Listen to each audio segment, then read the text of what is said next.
Hello guys, today is my fifth topic about the economics. As I already covered a few topics about the economics. First, I covered the introduction of the economics, and then I did cover the elasticity of the economics, and my third topics of the cost of production and profit maximization, and I just also discuss about the consumer behavior. And today, the fifth topic is understanding about the scarcity, choice, and opportunity cost. So we'll be understanding about the detail level about the what is scarcity, and what is the choice, and what is the opportunity cost, to understand about the related to economics.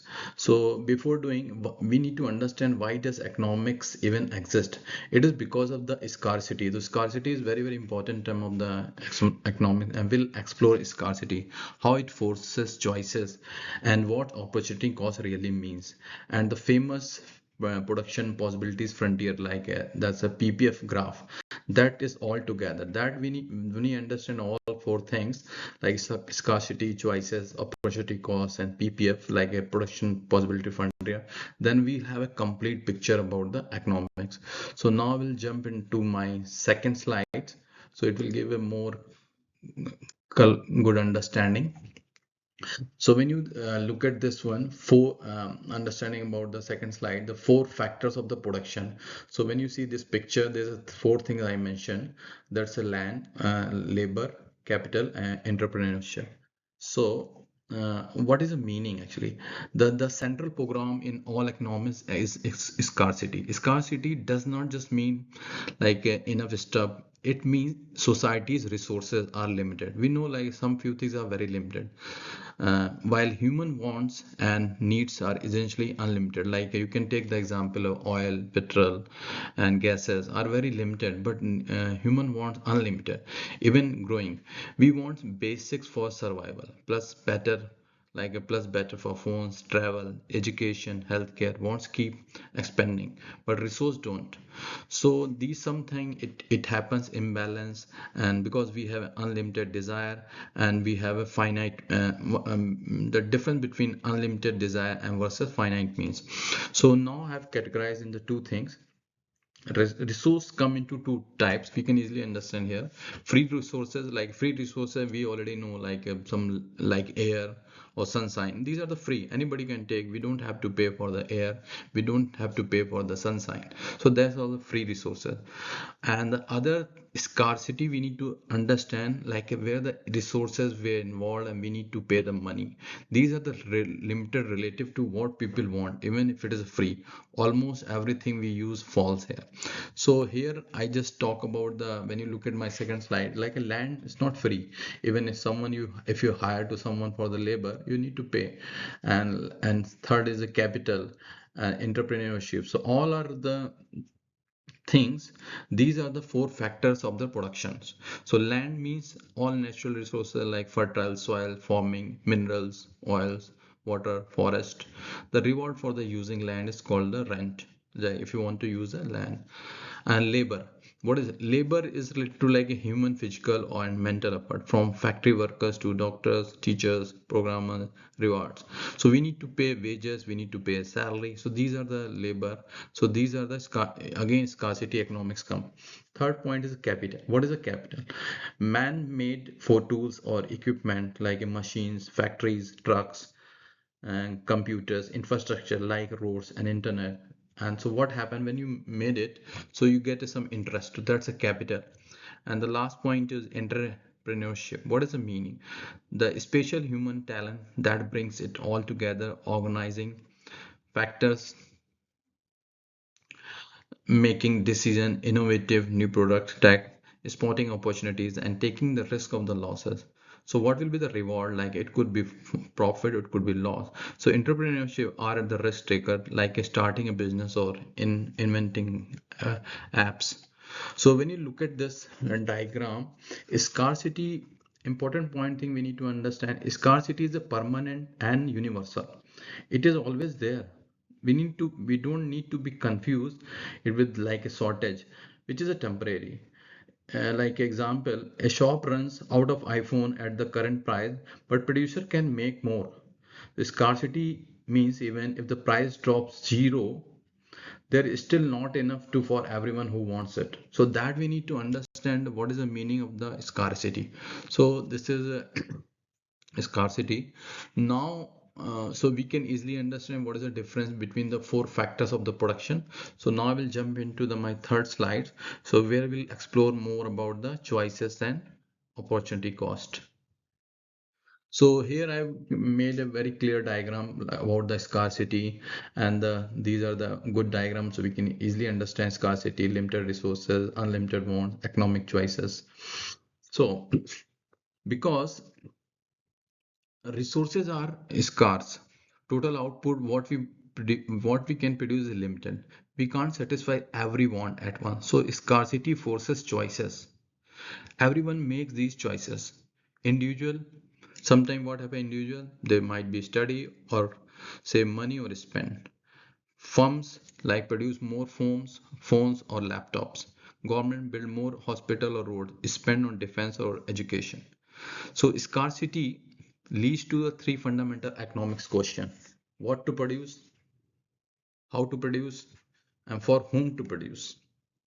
Even choice has a hidden cost. Like example, and we can take the middle example is choices. So and the choice has hidden cost like a opportunity cost.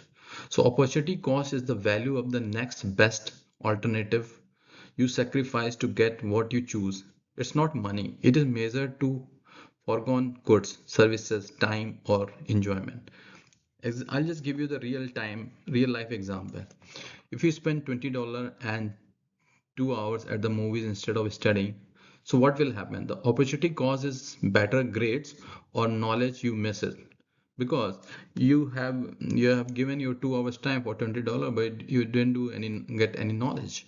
So that is we need to analyze the opportunity cost. A second example I can give, a farmer example.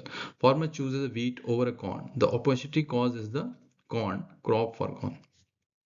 And I'll give third another example, is very beautiful example, because you take a public transport, like it could be cheaper instead of driving. So what will happen? So the opportunity cost is the extra 30 minutes you could have spent working on relaxing. Because we are taking a cheaper transport, so we are giving a lot of time to reach a destination. So that's a we need to understand the what is the opportunity. And the last one is a very so these are the my three example. So the what is the key principle? So key principle is opportunity cost rises. Example, giving more and more one thing, people substitute toward alternative. That's why market work. Prices signal rises cost and encourage switches. Here's a simple flow chart. Unlimited wants plus limited resources equal to scarcity and forced choices. So that's we need to understand. If you understand this middle diagram, like how the scarcity and choices and these how it has been splitted, so we can easily understand the uh, diagram. So now I will go to the my next slide, slide number 4. So what is the PPF? As I initially I was talking about the PPF. This is a very important thing. So we need to understand what is a PPF. To make the concrete economics use the PPF, production possibilities frontier, also called the production possibilities curve. It is one of the most important graphs in economics. The PPF shows the maximum efficient combination of the two goods economy per person can produce with the fixed resources and technology, assuming full efficiency. Example, I've just given an example in the horizontal smartphone and vertical is the laptop. These represent consumer such goods like in a factory or global supply chain. But the curve goes outward concave because of the low of the increasing opportunity cost. Resources are not equally good at producing both. The workers and materials suited for the compact smartphone, small screen, batteries are not efficient for the laptop. So keyword larger. So early shift from the laptops to smartphone cost few laptops. So later shift cost more, but as you push resources beyond their best one. So that I'll give you some example. Like a horizontal axis you can see smartphone, and vertical you can see laptop. And so based on this example, like if how should we understand this curve? Like in the top produce 100 smartphone, 450 laptops, and then going into the bottom, like produce 900 smartphone plus 50 laptops. So when we understand, we can easily understand what is the production possibilities curve. And the curve, I'll give you the example, like a point inside the curve, like inefficient, unemployment, idle, factories waste, we could produce more without sacrificing anything. And the points outside, impossible with current resources, that need growth to reach them. So when we understand this graph, we can easily understand what is the meaning of the PPF. So now I'll jump into the my last slide. So then I'll close off my session. So this is just a takeaway within 2 minutes. I'll talk what is a scarcity means, limited resources versus unlimited wants. So is the root economic problem. And if the forces choices among alternates, choices always involve opportunity cost. The next best thing given. The PPF visualize limits, efficiency trade-off, and increasing cost. These ideas explain real world decision, government budgets, your time management, business priorities. Understanding them helps make better choices and see. There's so much thing as a free lunch. Next session, I'll be talking about the economic growth, like PPF outward, efficiency versus equity, and real application like COVID resource allocation or climate trade-off. If this was helpful, like the video, subscribe for more, and comment below. Share your recent opportunity cost example, maybe choosing the video over sleep or scrolling. Thanks for watching in my web session, and also please share this my YouTube channel with your family friend, and then I'll be providing more valuable input. Thank you. Good night. Good evening. Bye.